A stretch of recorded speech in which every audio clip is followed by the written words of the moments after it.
Karibu. Okay, wait.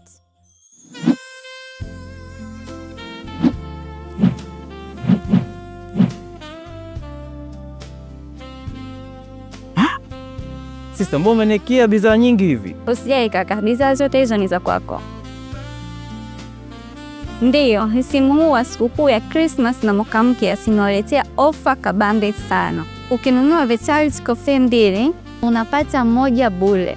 Ukinunua Resh Coffee 2 unapata 1 bure. Ukinunua NMN 1 itapata Soy and Fish Peptide bure.